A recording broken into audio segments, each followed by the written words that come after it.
Hey, this is Melody Fletcher with Deliberate Receiving, where the law of attraction finally makes some freaking sense.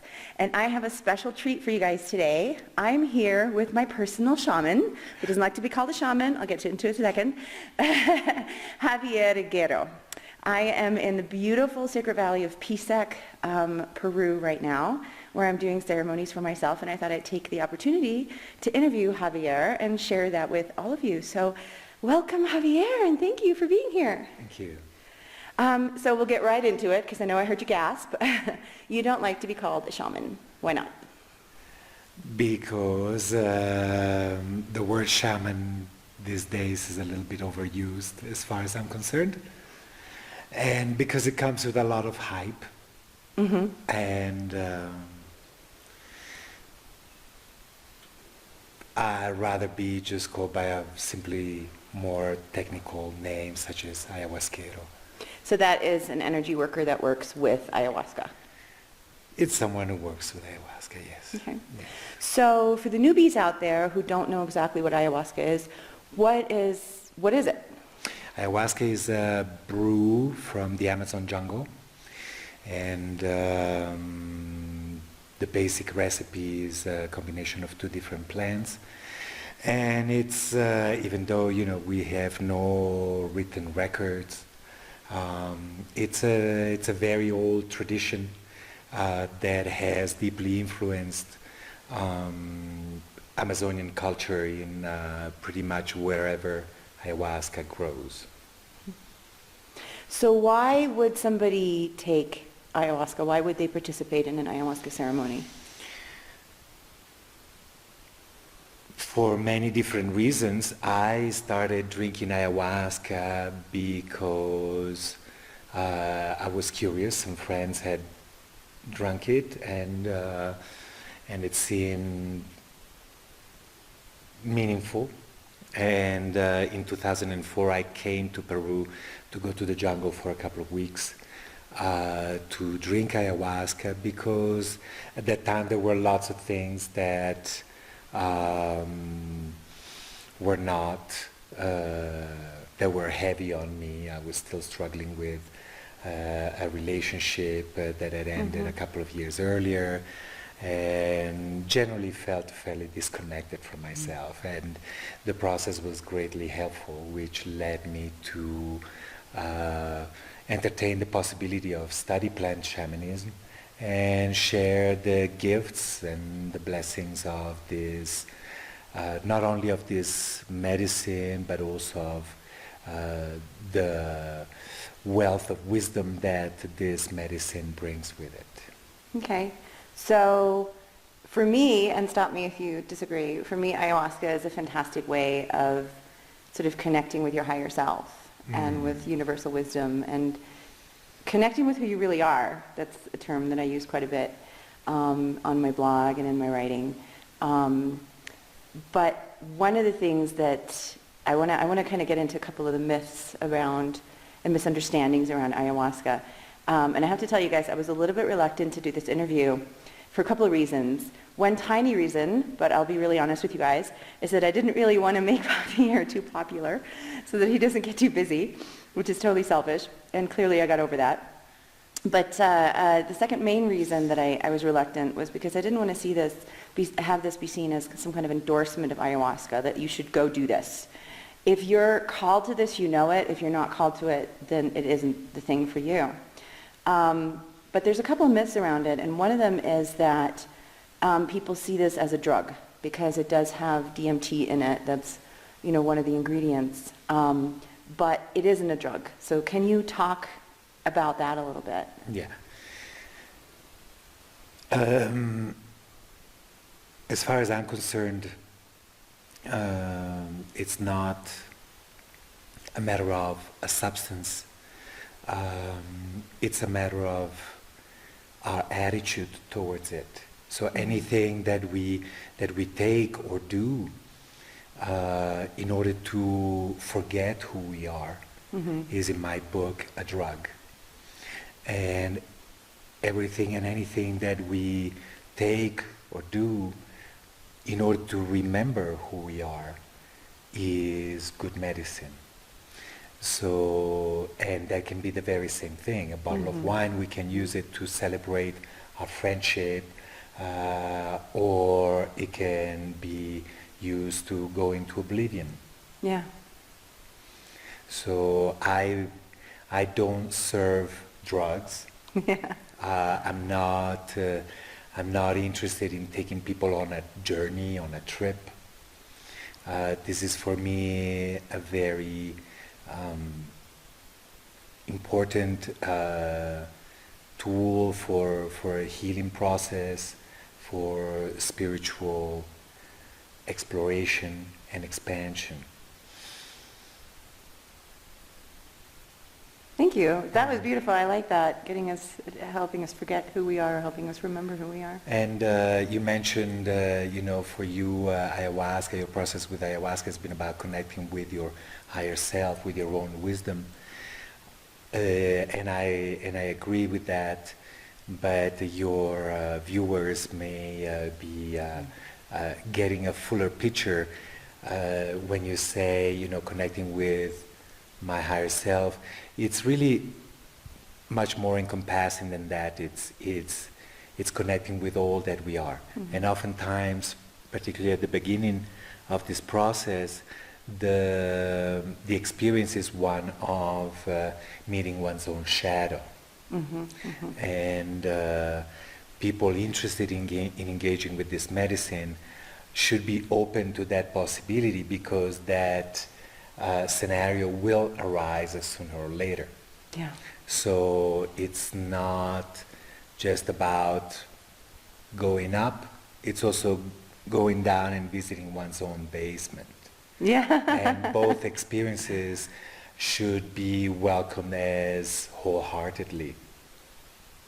Exactly.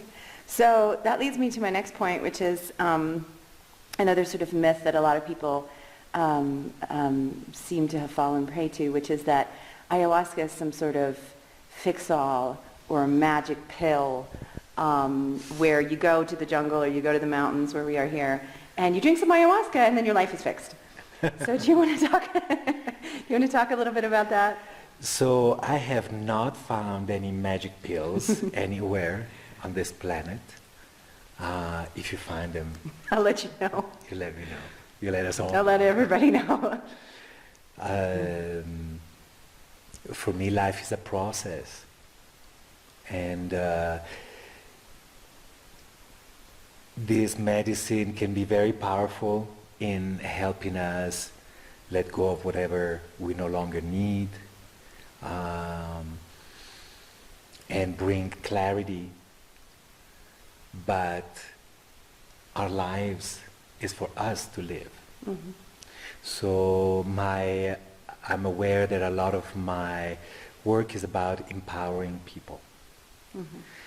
And among this empowerment is point out that ayahuasca is a tool and not a crutch. Yeah. Yeah. I've certainly found it to be that way. So in other words, ayahuasca can show you stuff. Yeah. It can show you a lot of stuff, but you still have to do the work. Yeah. I think one of the most challenging aspects of this process is that by connecting with oneself and one's own deeper truths, at some point denial is no longer an option. Mm-hmm. And sometimes people are faced in this process of transformation to let go of certain lifestyles, so to speak. Say, for instance, I discovered that deep in my heart, the work that I have engaged in for 20 years no longer really fulfills me. And but there are attachments to that, and it's to make that step to embody one's own truths is oftentimes the most challenging thing. And the beauty of this culture that this medicine comes from, and where I live in Peru, is that spirituality is not about just transcendence, but it's really about embodiment. Yeah. And it's about the integration, isn't it? Bringing it into your life. And it's about bringing that higher consciousness into everyday life. It's one thing to see, I really can't do this job anymore because I hate it, and it's another to actually quit your job. Yes. Yeah. I have a good story about how ayahuasca can't just fix you. I've been taking ayahuasca for probably about 5 years now, and the first few times that I took it, I was in the jungle, and I had a ceremony that was very scary. There was a lot of fear that came up, and ayahuasca was calling me into an area of my life. I didn't actually know where it was calling me to, but I just knew it felt really, really scary, and I couldn't go there. I could not allow myself to go there. And it wasn't until a year later, almost to the day, I was in another ayahuasca ceremony where I was able to face what had come up a year before. So she can't force you to go into any area of your life that you're not ready to go into, but it had shown me that there was something I really wasn't dealing with. But I still had to be willing to go there. And that kind of leads me to my next question, which is about willingness, because you talk a lot about willingness. I talk a lot about willingness as well. I think in almost any sort of growth process, that's sort of the main basic ingredient that we have to bring to the table, is the willingness to engage in our emotions, which is what I talk about in my work, or the willingness to go into the basement, as you said. So do you want to talk a little bit about willingness? Because that comes up a lot in your teaching. So you mentioned before, drug, medicine. This process is not separate from life. If anything, it magnifies our own inner and outer landscape. And what comes up in this process is all of our resistances. Mm-hmm. If we didn't have any resistances towards that which we invite into our lives, there would be no need for us to engage in this process or any other process. So, in my own personal experience, so letting go of my own inner resistances has brought in a greater and greater willingness to experience anything in my life. Mm-hmm. Now, when we start engaging in this process, all of these resistances come up, and that is part of the process. A willingness to face our resistances is, I would say, necessary in this process. Mm-hmm. And that willingness to face our resistances brings back flow into our lives. Mm-hmm. Say, for instance, it's we all have fears. Mm-hmm. And in our society, we learn to control or deny our fears, overcompensate. This is about meeting our fears, and a willingness to face whatever may come up is a good thing. There may come up obstacles and all sorts of resistances, and that is part of the process. And you have to be willing to face those. Exactly. Otherwise, as in my ceremony that I told you about, it stops. You don't get the benefit if you're not willing to face the fear. Or at some point, we're going to be so exhausted from putting up resistance that we're going to eventually surrender. You just surrender. Yeah, surrender is another big word for ceremonies. And in fact, it's sort of one of my mantras when I'm in ceremony, which is how I sort of show my willingness. to go wherever the medicine is going to take me because I trust it completely now. Which is, that I sort of start chanting when things get a little difficult. I just start chanting to myself, I surrender, I surrender, I surrender, and just relax into whatever comes, which actually makes the ceremony much easier. Not without discomfort, and we'll talk about that in a second, but it does make it easier because there's not that pushing against whatever is happening. As a woman after her second ceremony shared with us the next day, she simply said, whenever I was in resistance, I was in hell. Mm-hmm. Whenever I was in surrender and acceptance, yes, I was in heaven. Yes. And that's pretty much a good description of life. Yes, yes, absolutely. And I think, what's so amazing is that for me, an ayahuasca ceremony is like a little microcosm of life. Whatever I see in a ceremony is like a sped up version of how reality actually is. Mm-hmm. Which it's such a beautiful parallel. But there is the aspect of discomfort to ceremonies, which can kind of be seen a little bit as the price of admission, but it's also, just from the drinking of it, it is not the most pleasant thing to drink. The flavor of it, anybody who's ever had ayahuasca will tell you, it is, it's freaking foul, people. It is disgusting. And it gets worse every time I drink it. But that's just kind of the beginning. It will force you to deal with your crap, really. Once you have drunk, you can't kind of really turn that off. It's going to show you. But then there's the aspect of the physical purging.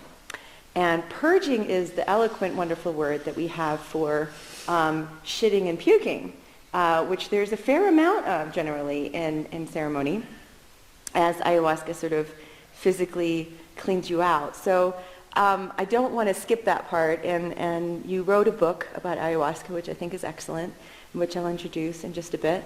But you don't really hold back about all of the aspects of what a ceremony entails, which I so appreciate, because you don't try to make it into something that it isn't. You don't say like, oh, it's the most beautiful thing and everybody should go do it. No, you really lay it out there. So there is a fair amount of discomfort in the ceremony.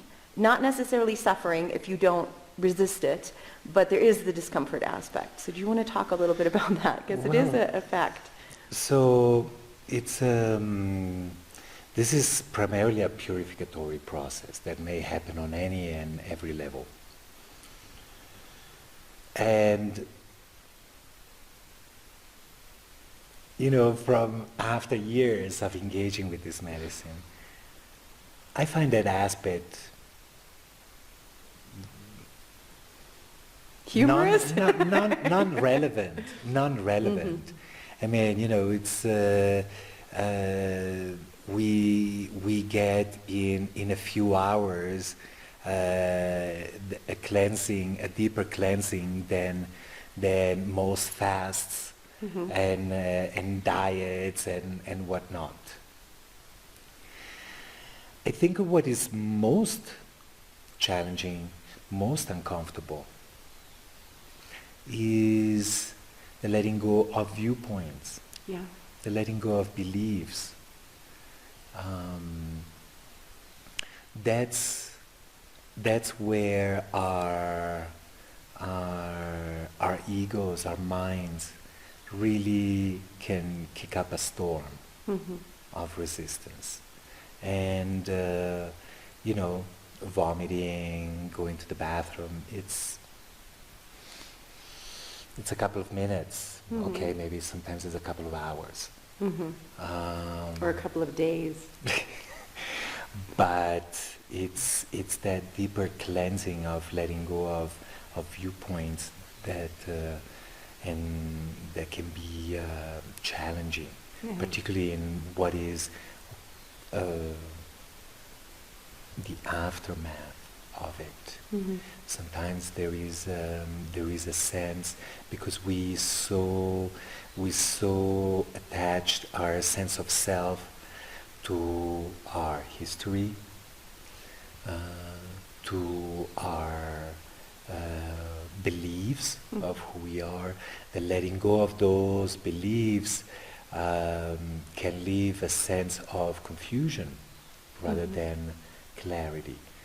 And What do I do now? what do I do now? Who am I if I'm not any of those things that I've just left inside the bucket?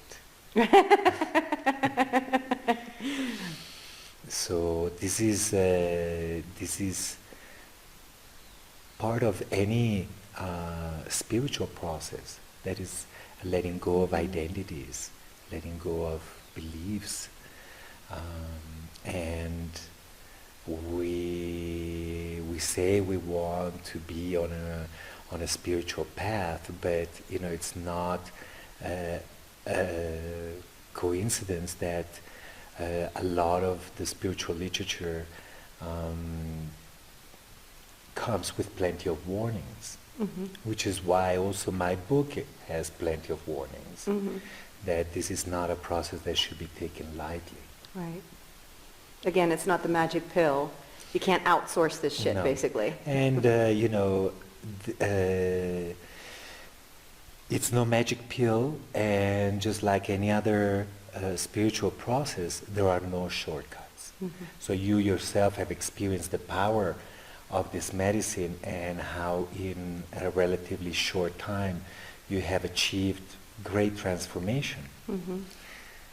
But there were no shortcuts, were No, no. You still got to go through it. And the faster any process is, which is why, on my blog, I really sort of don't recommend quantum leaps. And I've said this many, many times. Even though I engage in them, I don't recommend them. And the reason that I don't recommend them is because they're very uncomfortable. The faster you move through your process, the faster you face your fears, the harder you kind of hit this stuff, the more uncomfortable it is. And it's not necessary to do it that way. Some of us like the drama. Some of us like the sort of hardcore growth. But if somebody doesn't and it scares the crap out of you, don't do it that way. There are many, many other ways. But you face it. You can face it slowly, you can face it quickly. Yeah. This brings up for me, so for anybody who wants to engage in this process, yes, willingness and a willingness to let go of control and offer surrender and trust are very important. The other aspect is I may want something. The medicine will show me whether I am truly ready to receive that which I'm asking for. So it's not simply a matter of wanting, it's a matter of actually being ready. And this is a process, for me the process was, when I started my apprenticeship, my experience, I'd read about it, but we don't really see it until we experience it firsthand. But my process was that this process was preparing my vessel, physical, mental, and spiritual, through a lot of cleansing, among other things. Was preparing it, and when the vessel is ready, then the vessel is naturally able to hold greater wisdom. And that wisdom does not come from the outside. The wisdom is already inside of us, and this process simply prepares us to hold that greater wisdom. So the cleansing, the puking, the shitting, and all that. Purging. Is really important. Yeah. In traditional ayahuasqueros in the jungle, after a ceremony, will not ask you, what did you see? And by the way, I believe that this is not necessarily a visionary experience. Some people may have visions, some people may not have visions. That is not as relevant. But they will ask you, the first thing they will ask you, did you throw up? Did you go to the bathroom? Because therein lies the medicinal, the healing qualities of this experience. And you were talking about, viewpoints and perspectives and associations.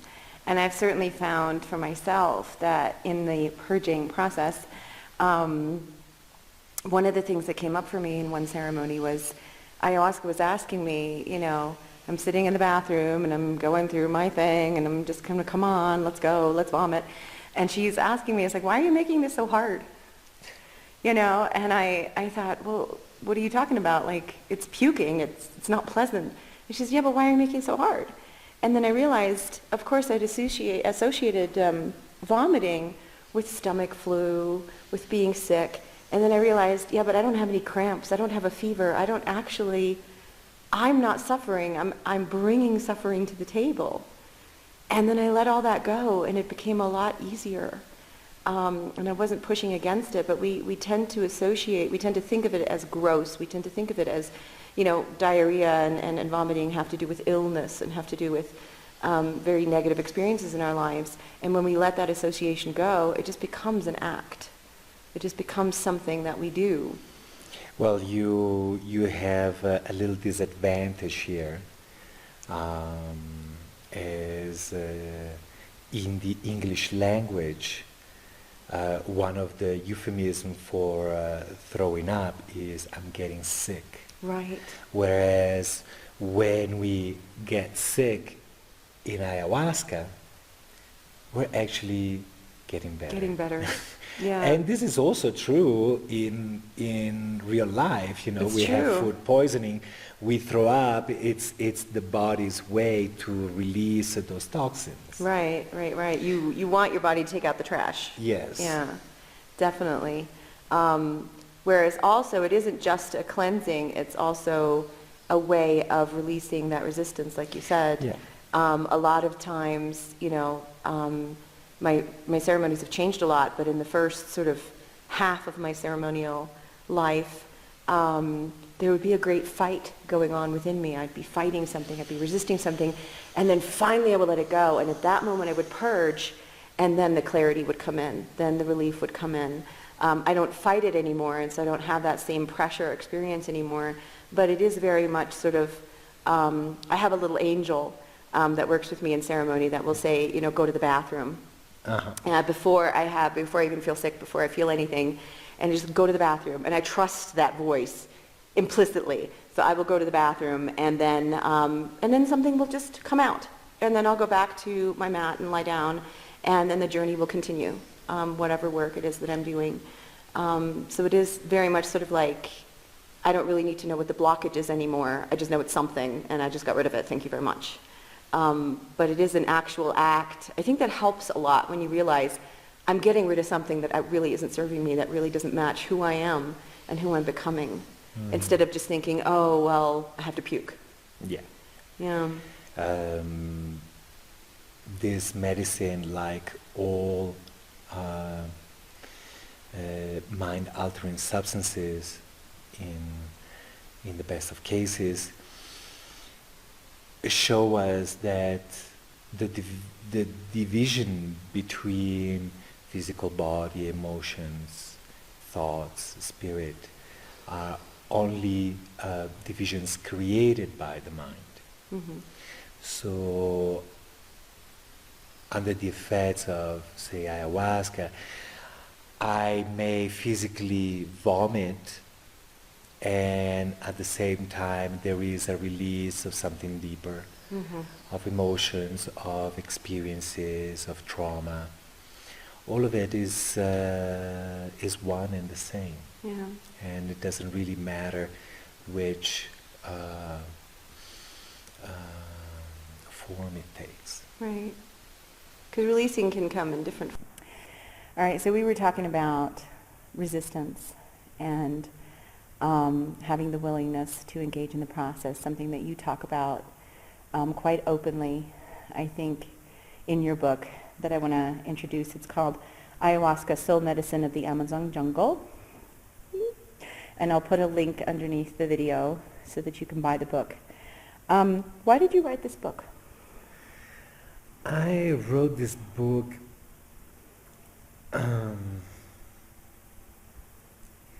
as part of this commitment to being in service to this medicine, which led me to study plant medicine, which led me to lead ceremonies.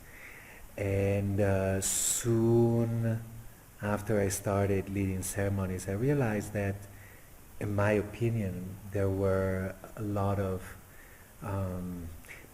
what I perceived as misunderstandings about what this process is about.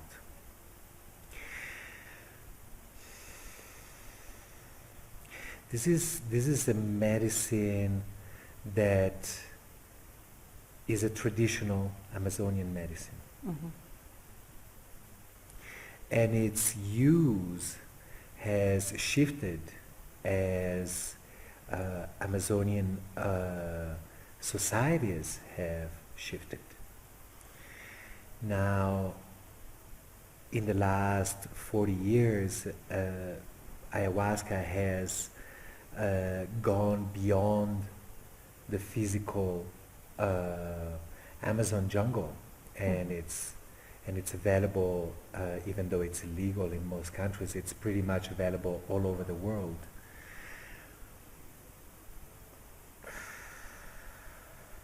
So it will be affecting a Westerner in a different way that it affects a native person from the jungle. Mm-hmm. And therefore the process is going to be slightly different. Mm-hmm. Already the reasons why we want to engage with this medicine are oftentimes quite different.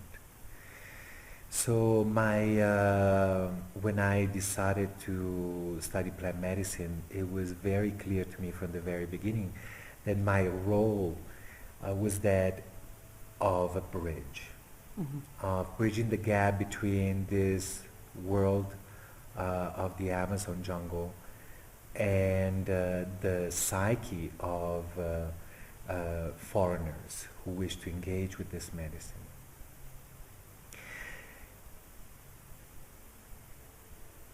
In that bridging of the gap, I found that a lot has to do with our own expectations. Mm-hmm.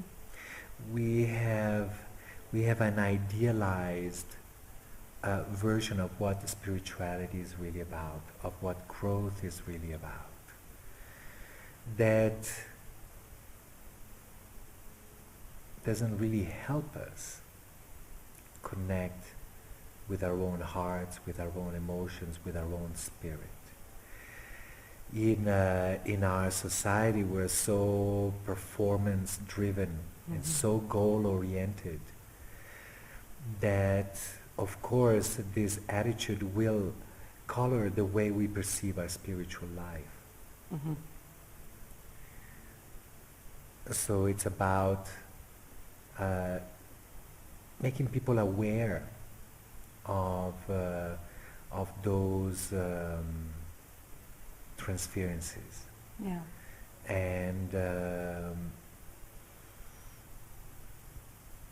and bringing on hopefully a clearer picture.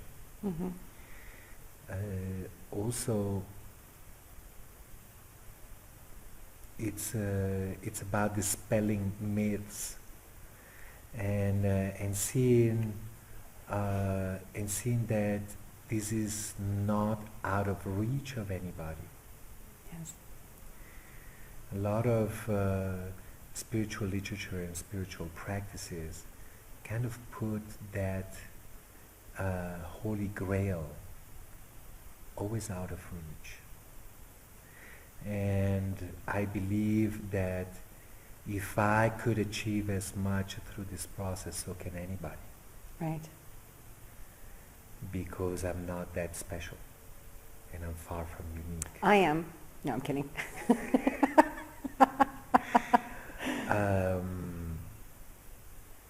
But as I explain in my book, definitely what is necessary is patience and humility, which are in our Western world oftenly overlooked spiritual qualities. It's like we were talking about surrender earlier, and not engaging with the spiritual process in a way like, I have to get this done. I have to get it over with, and I've certainly been guilty of that myself. I think, we all have, where we approach it like some kind of goal-oriented thing that we can get done. Like, if I just reach this thing, then I'll be done. And of course, we're never done. But also the surrender and the relaxation, and certainly the audience that I have, is very sort of intellectual, very sort of mind-centered people with very strong minds. The mind tends to get in the way, where we are often so impatient to sort of get through it, rather than being willing to surrender to the process and saying, whatever happens, happens. I trust.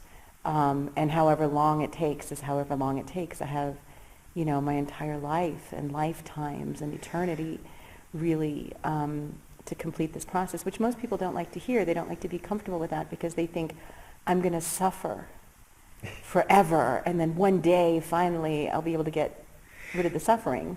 This is part of the many misunderstandings. Say, for instance, I have a lot of people that have dabbled or generally interested in, say, meditation. Mm-hmm. And then they come to me and they say, well, I just want to get rid of my mind. Right. I just want to get rid of my ego. To kill the ego. And I'm like, why? For me, this process is really about, people come to me with all sorts of hopes and wishes, and all intentions are welcome. I don't have an agenda, but in my heart, I know that the bottom line of this work is kindness and lovingness. And in that comes self-acceptance. Kindness to the self. Yes. Also, yeah. So self-acceptance comes through letting go of judgments, letting go of guilt, forgiveness.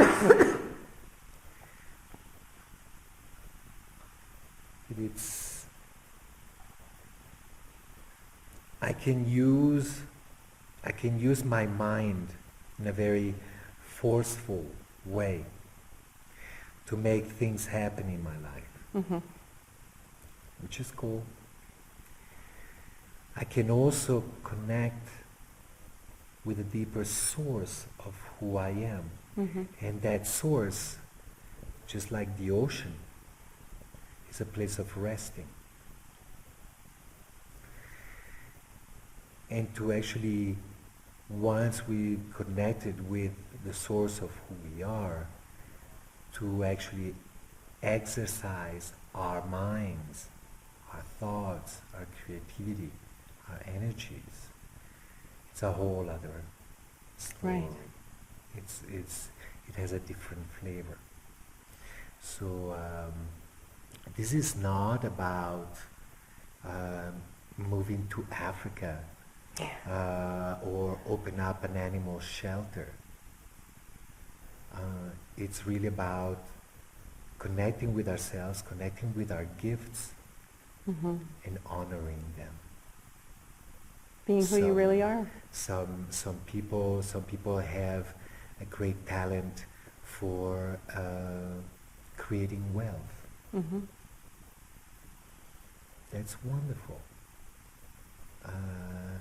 and maybe that talent can be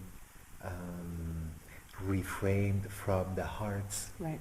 point of view rather than the ego. If that gift is used from an egoic place, that wealth will never be enough. Right. If the heart is part of the picture, then there will be gratitude about it. Right. There will be most likely also a sharing, a mindful sharing of that wealth. So so there's in the end it's not about becoming anything other than who we are. Right. And this medicine is one of the many paths that invite us to connecting with who we really are. And it's interesting because, as you've been saying, ayahuasca is spreading. It's spreading outside of Peru. It has been for some time. I think I heard you say once you think that there is a lot more ayahuasca being done outside of Peru than in Peru. Yeah. So a lot of people that are going to watch this, they're watching this because they searched for ayahuasca information, and they're interested in doing it, and they're being called to it, and they're going to be looking to work with somebody. So what would you recommend they look for in an Ayuahuascero as they go searching for somebody to facilitate this? Because one of the things I want to say is I do hear a lot of people sort of importing ayahuasca into different countries, the United States, say, and drinking it on their own, which is something that I personally don't agree with so much, particularly if you don't know how to work with the medicine. I think it's very important to have somebody holding the space, creating a safe space for you. So what is it that you would recommend, being as you are the person that facilitates this? I would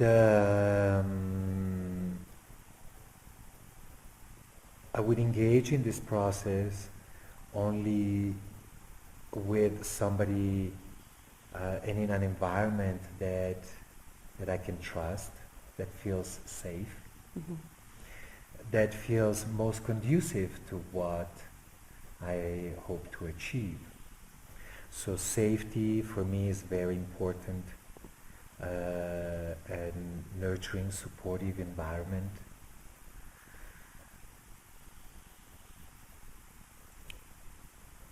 I would definitely want to do this with somebody who can understand my language, or has somebody who can translate, because this may not be very important for native people, but it is very important for us. We are very much our need to communicate, to express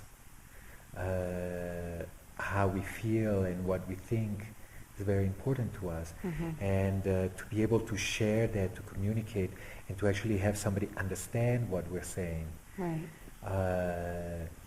In the jungle, it's most ayahuasqueros, medicine people, have never left the jungle. They have only a relative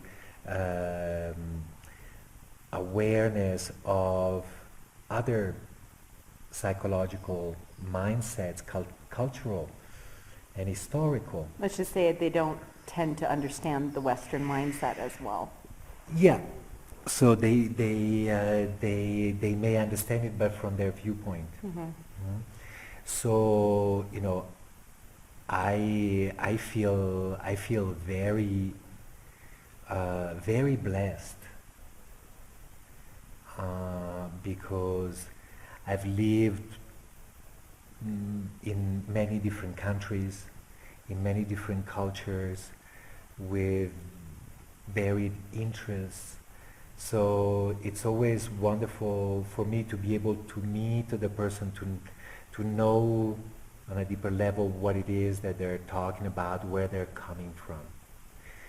And so that's a plus. I think I'm more the exception than the rule in that. Definitely. But also the other thing is ideally, so this process brings up all sort of shit. Right. And the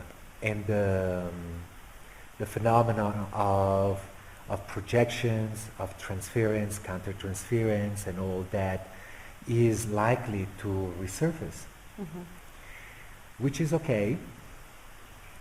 Ideally, one would want to have all this stuff come up with somebody that can actually gently point out all of this stuff instead of just buying into it. Right. And reinforcing certain creations, certain judgments and viewpoints. So those kind of people are not the majority, but they're out there. Right. And so the information is available on the internet, through books. There's more and more people who've had such experiences. So talking to someone and asking them what worked for them, and work through these kind of referrals, I think is the best way to go about it. Yeah. Now it's important to know that what, say, for instance, works for you. So for instance, you've been enjoying working with me for the last couple of years, may not work for somebody else. Right. Everybody needs a different medicine.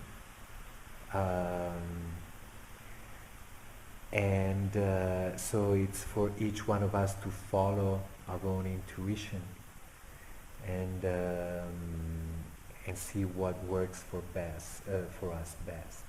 And that may be valid today, and maybe next year you're going to say to me, Javier, I love you, but now I need something else. And that's perfectly okay. At sometimes, as this letting go process eventually ends up also with letting go of the process itself that took us this far. Even letting go of the medicine itself. Exactly. Yeah. Exactly. I think for me, while it's really important to understand that it isn't the Ayuahuascero that does the healing, it's, ultimately it's us, and the medicine facilitates it. But for me, working with the right people has been really important in terms of, like you said, creating a safe environment.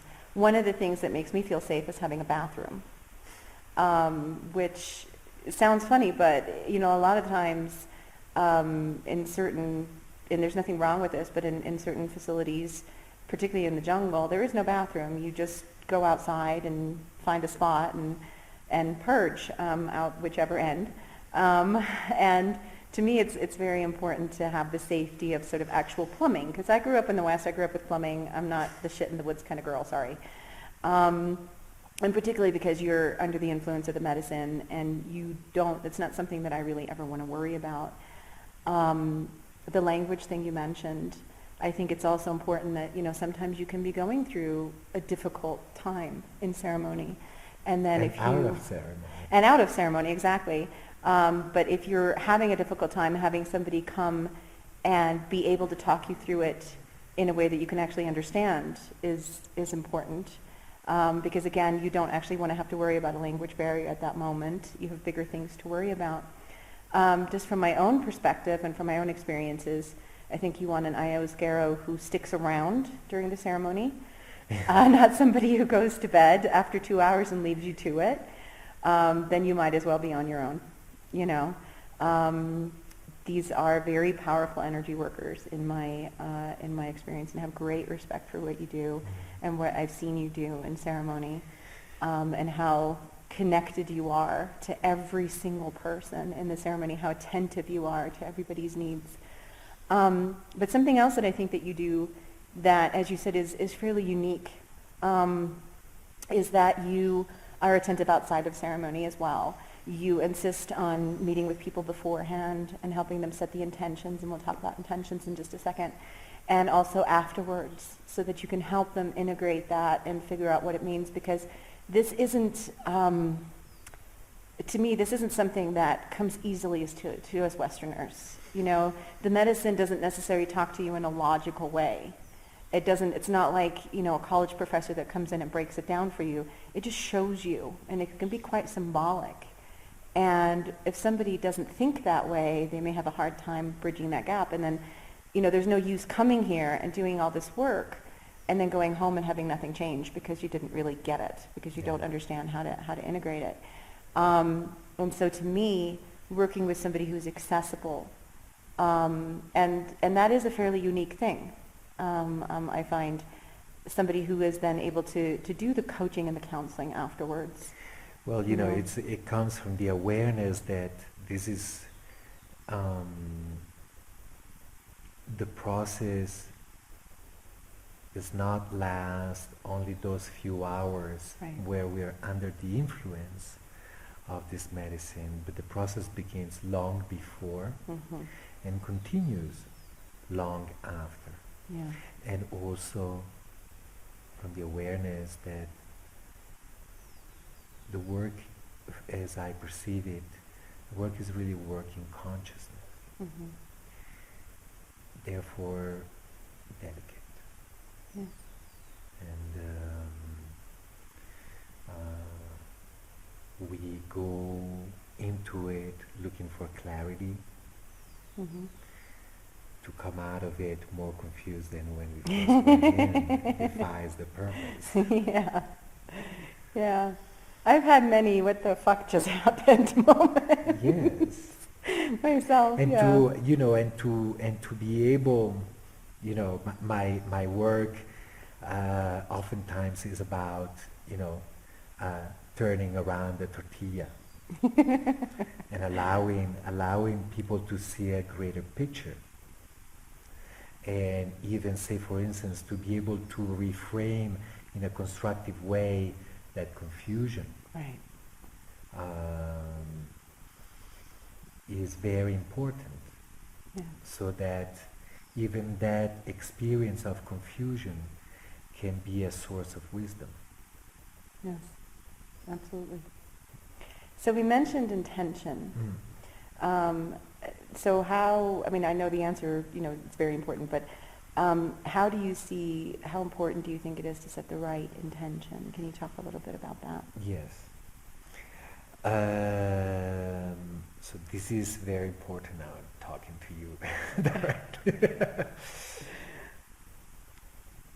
Ayahuasca is known for giving us, first and foremost, what we need, not necessarily what we want. So, particularly as modern people, we are very aware of, oftentimes, we're very aware of what we want. Or what we think we want. Yes. So, you know, I want a new home. We're less inclined to be aware of what we really need.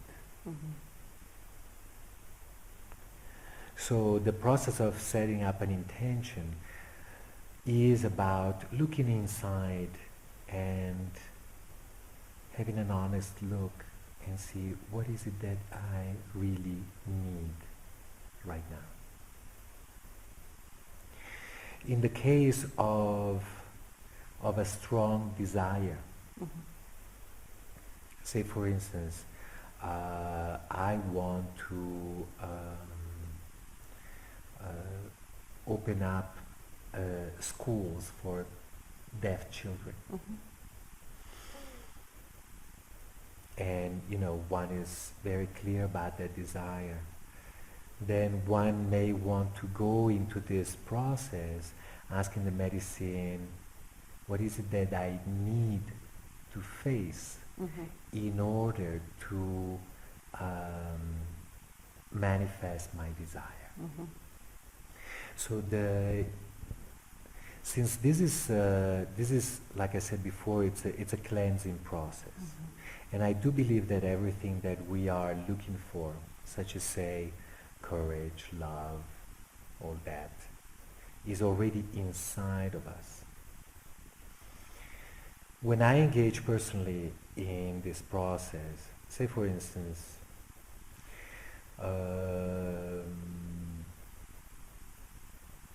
I want a common one that people come up with is I want to have a more open heart. That's not an intention, that's a goal. So if I had that same intention, I want to open my heart more, then I would go to this medicine and I would ask, help me let go, help me face, because letting go entails first a facing and an embracing.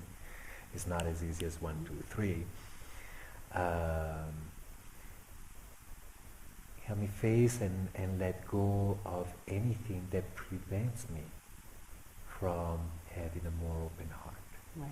So I always actually phrase my intentions in the negative.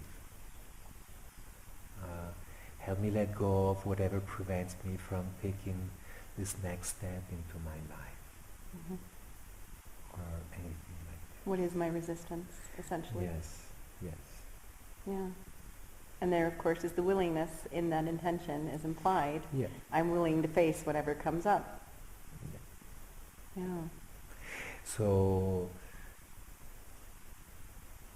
in the end, it's what am I willing to offer to the universe and to myself in order to receive that which I long for. What am I willing to offer to this process in order to receive from this process what I'm seeking? It's always this process of eining, of mutuality and reciprocity. So this is not a spectator sport. Right. It's not because I pay some money and I show up and I've been fasting for a few hours that one should feel entitled to anything. This is not like going to a movie theater and paying $10 and I'm going to be entertained for a couple of hours. No, we prepare ourselves through diet. We pay and then we work. Yes. And it's beautiful. It's beautiful because it really takes us out of that consumeristic mode that I just shell out some money and I'm gonna receive what I want. It really brings us to a place of taking responsibility for our own experience. And taking responsibility for our own experience entails putting into that experience as much as we hope to receive from it. Right. Which is really, sometimes people ask me about shamanism and things like this, and they got this like very florid ideas. For me, this is about growing up. And growing up is letting go of blame and taking responsibility for our own experience. That's right. One of the interesting things that I've found, both with myself and watching other people go through ceremonies, is that a lot of the time, we set an intention, help me let go of whatever I need to get this thing. We still have our goal, a lot of the time. But then ayahuasca will come in and will just obliterate that. And will say, oh, that's what you think you want? That's not what you want. This is what you want. And it can actually be scary to face our desires. And I've seen people run away from their desires because no, that's not what I want. I don't want that. I don't want that. When it actually is what they deeply, deeply do want. For example, somebody may realize that what they really want is a loving relationship. They want to share their life with somebody, but they're running away from it because it scares the crap out of them. And so they've convinced themselves that they don't want that. That's not who they are. They're just going to be single, and they're, and ayahuasca will again and again and again say, this is what you want. This is what you want. And if you can just surrender to that, then you can actually, become who you really are. Then you can actually feel the way you want to feel. I'll give you an example. Like I told you, I first came to Peru and I was still struggling with this relationship that had ended a couple of years earlier. And during a ceremony,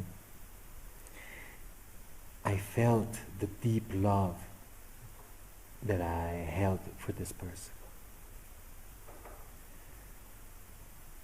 And in that moment of that connection with my true feelings, I was able to tell myself, you love this person, so let go of all of your resentment, all of that stuff, because you love this person. So this is what you feel, so act accordingly. Whereas, of course, the mind wants to come in and say, no, we broke up. I can't love this person anymore. And of course, that doesn't mean that at all. So again, the book is called Ayahuasca, Soul Medicine of the Amazon Jungle. I'll put the link underneath the video so you guys can pick it up. This has been such an honor and such a pleasure, Javier. Thank you so very much for talking with me on camera. I've been meaning to do this for a long time. Like I said, I kind of had to get over. Don't all call Javier. Find your own. Read the book first. No, I'm kidding. They should call you if they feel called to it. But again, this is not an endorsement of ayahuasca. If you don't feel called to it, do not feel any obligation to use this plant medicine or any other tool just because somebody said so. But if you do feel called to it, then I suggest that you pick up this book. This is the book. You know that I don't really recommend very many books, and I don't recommend very many products. I hardly have at all. But I think that this is the book that I really wish I would have had when I was researching ayahuasca to begin with years ago. I think it tells you the good, the bad, the ugly. It gives a very accurate description of what an ayahuasca ceremony is and what you can expect, and also how to work with it and what to look for if you are looking to work with somebody. This medicine is reaching out. She is spreading. This is knowledge that people are waking up, and this is one of the ways in which we can facilitate that awakening. One of the many ways. So I'm going to stop doing that. I think I've made my point. But I think that this is by bar none the best book I've ever read on ayahuasca, which is why I'm hawking it. So pick up the book, you guys. Thank you so much for listening. Again, thank you for being here, and happy shiny puppy hugs to everybody. Bye. Bye.